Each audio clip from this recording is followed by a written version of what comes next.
Bonjour et bienvenue sur le 237 People sur l'émission Zoom Plus. Aujourd'hui, nous accueillons une grande artiste, une voix féminine. Elle s'appelle Christelle, auteure-compositeur du titre Chacun sa chance. Bonjour, Madame Christelle. Bonjour. Comment allez-vous? Ça va super bien. La journée était? Très bien. Aujourd'hui, vous avez été invité sur notre plateau de tournage pour pouvoir débriefer votre carrière musicale. Oui.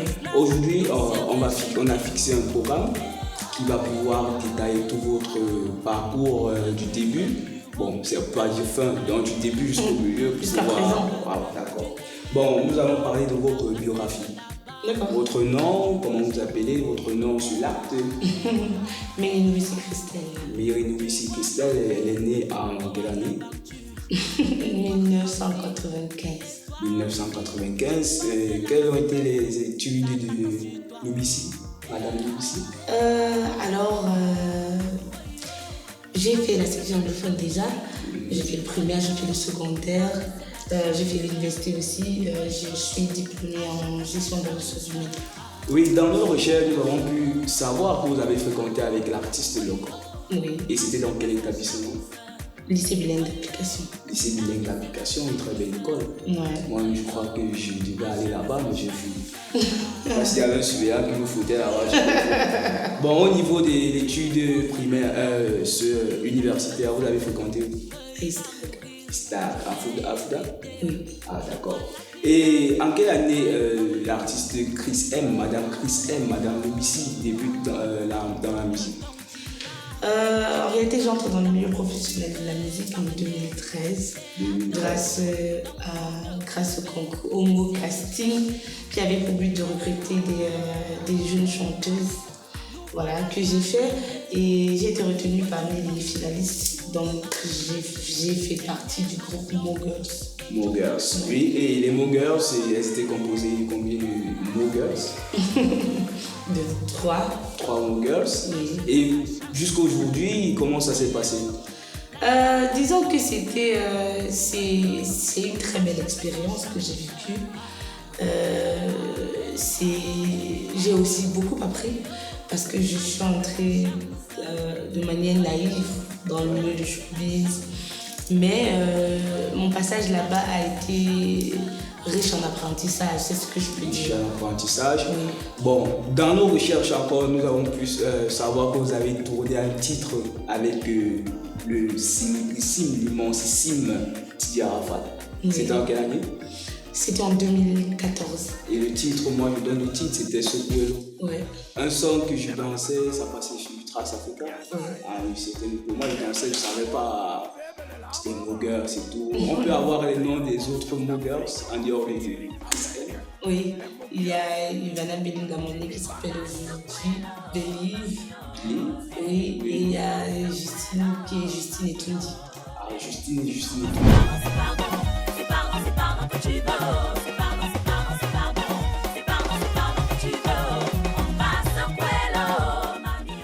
Et après les Mo Girls, comment votre carrière évolue? Bon, en réalité, après les Mo Girls, je décide de me lancer dans des covers. Vu que je n'étais pas encore sur production. Donc, je décide de me lancer dans des covers. Et là, je tombe sur Big Dreams qui décide de me signer.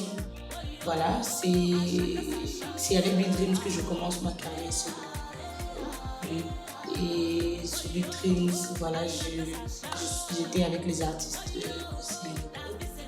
Et j'ai sorti mon tout premier single qui s'intitule T'oublie. Voilà. Et mon passage avec Dreams a duré 2 ans. 2 ans. De quelle année? 2000? De 2017 2019. Oui. D'accord. De fin 2016 oui. à 2018. Fin 2018. D'accord. Et après Big Dream, comment l'évolution en fait? Comment vous êtes allé du Big Dream, vous êtes allé dans quel label? L'écoute. Vous avez fait combien de temps à l'écoute? 3 ans. 3 ans? Oui. Avec l'écoute, j'ai assorti plusieurs autres singles et un EP aussi. Mon EP qui s'intitule Surface. Surface. Oui, qui comporte 6 titres. 6 titres. Et je peux avoir 2 titres sur les 6. Notamment Chéri Coco. Chéri Coco. On fait comment? Bon, c'est vrai qu'il y a aussi 2 collaborations. Une avec Kossi, une avec Loco, cette EP. Ah, super. Et après la sortie de l'EP, nous sommes tombés sur quel champ musical? Bon, après la sortie de l'EP, disons, après mon passage chez les Coudes, Oui. je décide de me lancer dans de l'autoproduction. Et oui, voilà. Et voilà, je décide de sortir le titre Chacun sa chance. Et heureusement pour moi, il y a quelqu'un qui trouve du potentiel en la chanson et décide de collaborer. Voilà, donc je me retrouve en autoproduction, en collaboration avec Sunolai à la sortie de mon projet Chacun sa chance qui est du Bentiki.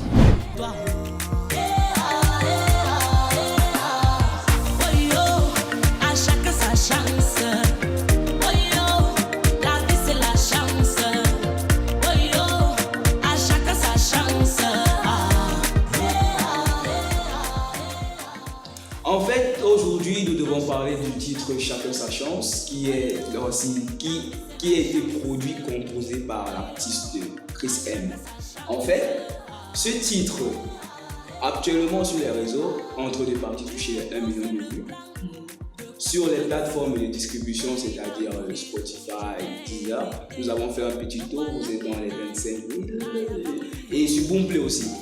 Et nous invitons encore tout le monde à aller suivre ce titre, parce que ce titre, c'est un mélange de Bentiki. Oui, c'est du moderne. C'est du Bentiki moderne. Voilà.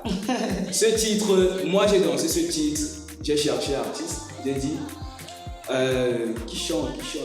Quand je suis tombé sur Chris M, Spotify, sinon tu dois faire une interview avec Chris M.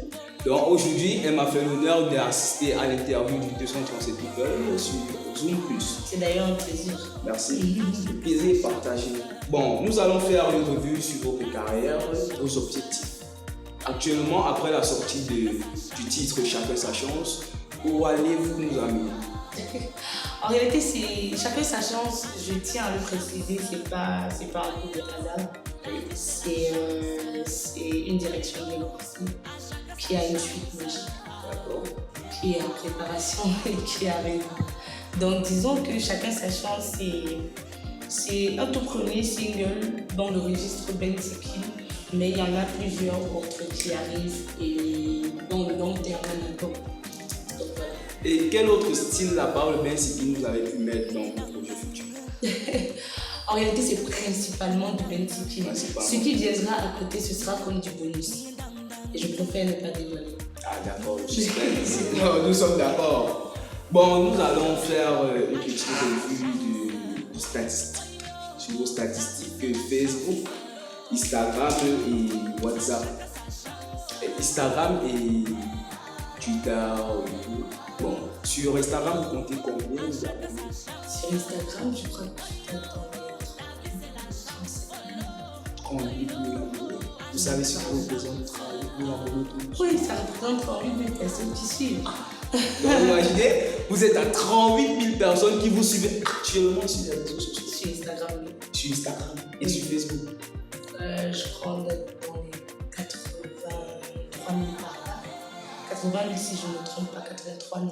Et vous voyez, 80 000 personnes. Bon, si on disait, bon, on prend 50 000 personnes sur Instagram qui ont Instagram, qui n'ont pas Facebook. Imaginez l'ampleur de vos statistiques actuellement. Donc, quand vous postez automatiquement, il y a minimum 83 000 personnes qui regardent. Ouais. Et sur Twitter? Sur Twitter, je crois qu'on est dans les 700. 700 abonnés? Oui. Bon, c'est pas mal vu que Twitter, en fait, c'est un réseau qui est carrément carré. Okay, ça ne permet pas de faire la promotion de certains artistes. Bon, on va parler de streaming. Vous connaissez au moins ce que c'est un streaming? Un stream. Oui, disons que c'est écouter de la musique en ligne ou alors écouter en film en ligne. Ce n'est pas de la musique. Exemple de plateforme de streaming. Il y en a tellement, Boomplay, Spotify, iTunes, Apple Music, etc. C'est là-bas que j'ai trouvé à l'Eurostar. Bon, on parle de streaming. De nos jours, les artistes camerounais ne streament. C'est très compliqué. Pourquoi les artistes camerounais ne streament pas? Je pense qu'ils ne sont pas encore habitués. Parce que c'est aussi une question d'habitude. Il faudrait même que certains découvrent. Parce qu'il y en a peut-être qui ne sont même pas au courant. Les gens sont beaucoup plus sur des réseaux comme YouTube, Facebook, etc.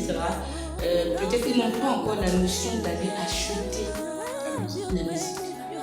Et c'est ça qui fait un véritable problème dans notre musique. On n'arrive pas à vendre à l'international. C'est pour ça que nos artistes ne tournent pas à l'international. Mais quand j'ai vu vos stats, j'ai vu que vous avez un très bel avenir, un très beau début pour tourner à l'international. Donc, quel conseil vous pouvez donner aux artistes pour mettre leur son sur les plateformes de streaming pour pouvoir amener d'autres personnes à streamer des choses? En réalité, c'est assez compliqué. Je ne sais pas si le conseil devrait venir de moi, mais moi, ce que je peux dire, c'est déjà aux artistes, parce qu'il y en a plein qui ne distribuent pas sur les plateformes. C'est-à-dire, généralement, on prend le son, on le dépose sur YouTube et basta. Voilà, il faudrait déjà pouvoir distribuer, c'est-à-dire peut-être créer un compte sur une application qui permet de distribuer, par exemple TuneCore, qui permet de distribuer sur toutes les autres plateformes. Ça ne coûte pas grand-chose. C'est-à-dire, pour créer un compte, il y a si c'est 10 euros. Voilà. Bon, en dehors il y a des mini-distributeurs. En dehors. Oui, maintenant, c'est libre choix à ceux qui veulent. Pas aussi. Oui. Ça dépend parce que quand tu décides de vendre ta musique, il y a des entreprises comme Africa Disco qui vous permettent de vendre votre musique dans le monde. Ouais. Bon, par la suite, nous allons faire un petit jeu pour entrer dans le cadre des questions-réponses. D'accord. Vous n'êtes pas laissé Bon, comment êtes-vous tombé dans la sphère musicale? Alors, tout part déjà d'une journée où j'étais au secondaire et on faisait une séance karaoké avec des amis où je chante à mon tour et tout le monde est venu. Bon, là, ça éveille un truc en moi, en mode peut-être qu'il y a ce côté-là que je néglige alors que ça a l'air intéressant. Alors, c'est comme ça que je commence à m'intéresser à la musique. Mais sinon, comme je disais tout à l'heure, j'entre réellement dans le milieu professionnel de la musique à partir du mot casting que je décide de faire, où j'intègre au final les Moguls. Voilà. Et je voudrais savoir, qu'est-ce qui vous a motivé? C'est cette sensation d'éblouissement après votre prestation à l'école? En réalité, oui. Parce que même si je chantais bien, peut-être que je ne prenais pas le truc au sérieux. À partir de là, ça m'a quand même un petit déclic, quoi. Courage, en fait. Genre, oui, un peu de courage, un peu de... En fait, je me suis dit, peut-être que je ne devrais pas négliger ça. Je peux, l'école aussi. On peut jouer. Ouais. Bon, pour la deuxième question, vous êtes venu vous installer dans le game ou c'est juste une passion que vous essayez d'assouvir? En réalité, c'est... Enfin, je n'ai pas très bien compris la question. Bon, ça a deux volets. Oui. Vous êtes venu vous installer dans le game ou c'est juste une passion que vous essayez d'assouvir? Non, mais c'est les deux à la fois. Après, c'est une passion et on n'est pas venu pour jouer. Voilà. Donc, vous êtes venu en fait imposer votre musique que moi je fais dans ça, le mélange de Benzikin, et je vous oblige d'accepter ça en fait. Oui, en réalité, ce que j'aimerais même dire, c'est que mon objectif principal, c'est de pouvoir exporter le Benzikin. À l'extérieur. Oui, à l'international. Parce que jusqu'ici, le Benzikin, c'est beaucoup plus national. Oui. En fait, ce que j'ai comme objectif, c'est vraiment d'exporter le Benzikin ailleurs.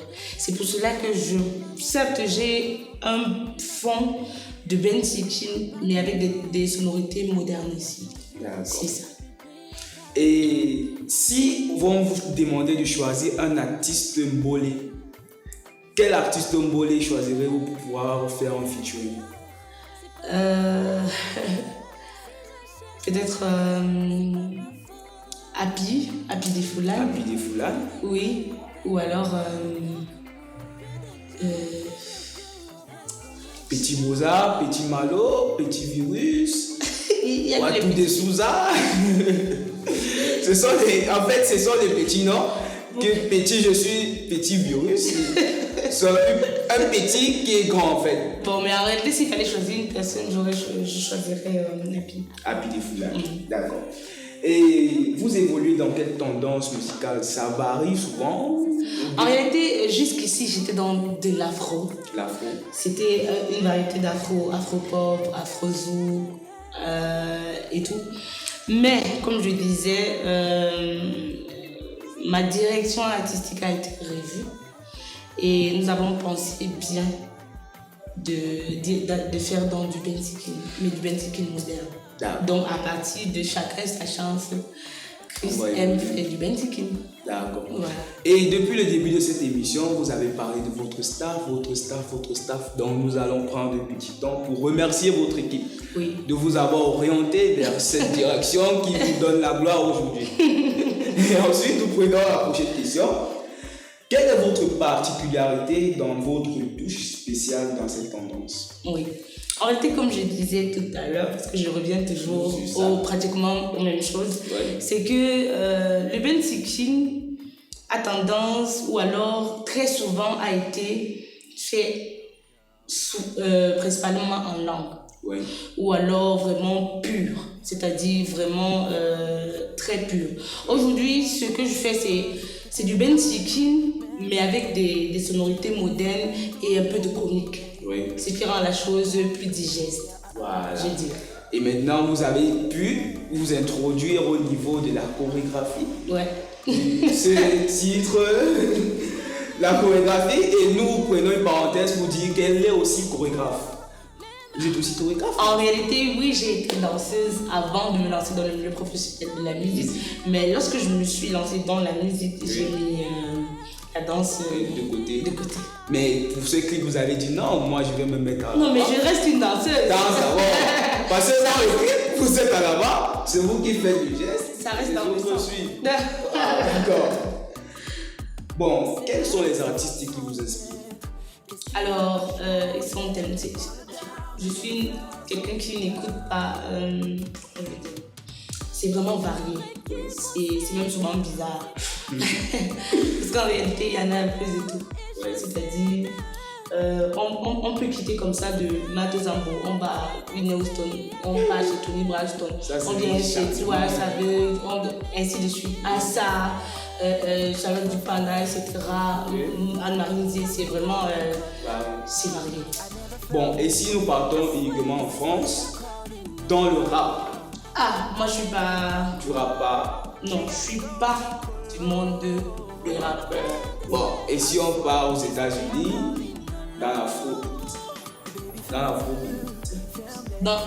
Aux États-Unis. Aux États-Unis, un rappeur homme. Parce que les femmes là. Non, mais en réalité, ce que je veux dire, c'est que je suis pas. Moi, je suis pas. Honnêtement, je suis mal placée pour parler des rappeurs. Ou alors citer. Des rappeurs, oui. Bon. Et en Côte d'Ivoire? Toujours dans le rap. Non, pas Côte d'Ivoire, pas dans le rap. Il y a le Zouglou. Oui, c'est. En fait, je ne sais pas, quelle est la question? Quelle est la question exacte? La question est de savoir les artistes qui vous plaisent dans le... Mais il y a José en Côte d'Ivoire. Oui. Alors, et un nom que vous pouvez donner d'un artiste que vous pouvez peut-être faire featuring. José? Voilà, José en Côte d'Ivoire, c'est... Et oui, c'est ma mort. Oui, j'ai vu vos dernières prestations en Côte d'Ivoire. Sur la chaîne NC. Et la prochaine question, quelle est votre playlist actuelle? Bon, votre playlist, c'est-à-dire vos sons que vous aimez actuellement. Ouais, chacun sa chance et de la bonne. Presque le million. Donc, il y a, en dehors de ça, il y a Je sais, Il y a Wayo Wayo de Lidl. Voilà. Il y a Don't Call Me Bad de Loco. Ouais. Il y a. Bref, c'est. Voilà quelques. Donc, on a dans votre carte, dans votre téléphone, sur les de la journée, en fait. C'est ça qui vous redonne, en fait, le sourire. Ouais.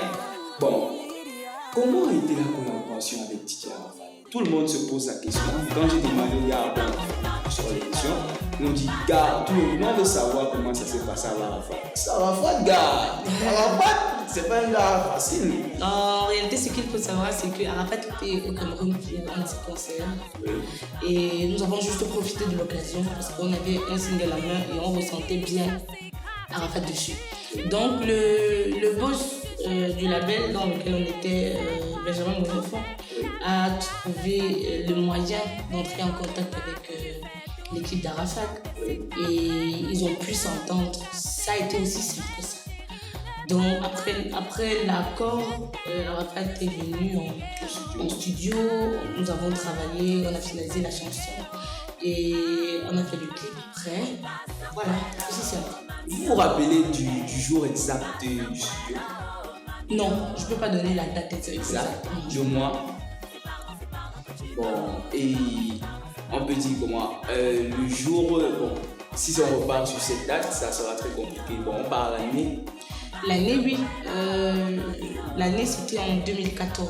2014. Oui. Sopuelo est directement placé en tête du classement sur la chaîne Trace. Ouais. Donc, je suis quand même informé. Voilà. Bon, nous sommes en train de tirer à la fin de notre émission. Nous allons parler encore de 2 ou 3 petits trucs qui doivent venir de vous. D'accord.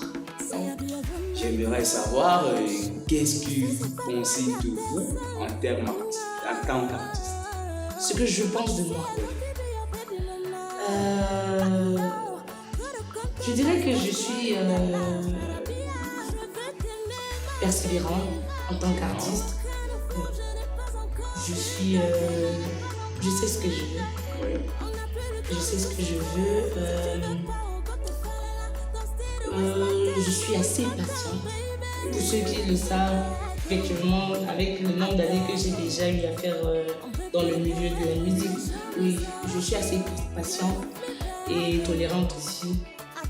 Mais strict. Oui. Quand on a dit studio 8 heures, tout le monde a dit ah, ça. Bon, je vais vous donner l'occasion de donner le nom de votre manager. Oui, c'est lui. De votre équipe. D'accord. En ce moment, comme je disais, je suis en collaboration avec Sono Live. Sono Live. Chacun sa chance. Et pour ce qui est de mon équipe, je travaille avec Sénateur Banin. Sénateur Banin que j'ai eu au téléphone. Oui, il y a Ebalé Arnold, il y a Ivan Tongor et il y a Junior Scott. Ça, c'est principal, voilà, les personnes principales dans La team en fait. Oui. Et ces personnes en fait, ils vous portent vraiment, vous le savez. Bien sûr. Parce que quand je suis rentré dans vos statistiques, j'étais vraiment wow. Parce que j'ai vu YouTube, j'ai vu dans les sessions, j'ai sorti la playlist stream directement les artistes les plus streamés sur les plateformes à suivre sur le 237 People tous les vendredis. Je suis arrivé, j'ai essayé de bouffer, j'ai vu 3 semaines, 700. Je pars sur Trasomboa, je vois, ça ne fait que passer. Ça veut dire que l'équipe qui est derrière la commandant, ils font du très bon travail. Je félicite encore l'équipe. Chris M, nous sommes en train de clôturer et je veux que vous donniez les noms de toutes vos pages pour que les gens puissent aller s'abonner. D'accord, pour ceux qui aimeraient suivre Chris M, c'est simple. Alors vous pouvez aller sur Facebook, Instagram, même YouTube, même Snapchat, TikTok. tout ça c'est Chris.official. C'est KRYS.M official. Maintenant, pour ajouter, pour ceux qui aimeraient entrer en contact avec l'artiste, parce que lui, le booking est ouvert, il faudrait le dire, c'est le 6 98 75 84 50. Le 6 98 75 84 50. Chris M, vous étiez aujourd'hui sur le 237 People dans l'émission Zoom. Nous vous disons au revoir. Merci, c'était un plaisir d'être avec vous. Et nous remercions aussi le propriétaire des locaux, Street Film Production, ici au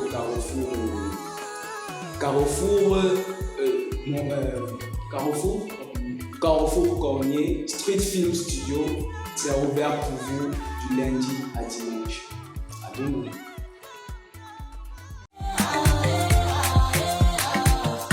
Tu vois l'autre, go en aventure, et moi Francie, et toi aussi, tu passes de lancer que vous, ça attaque sur toi.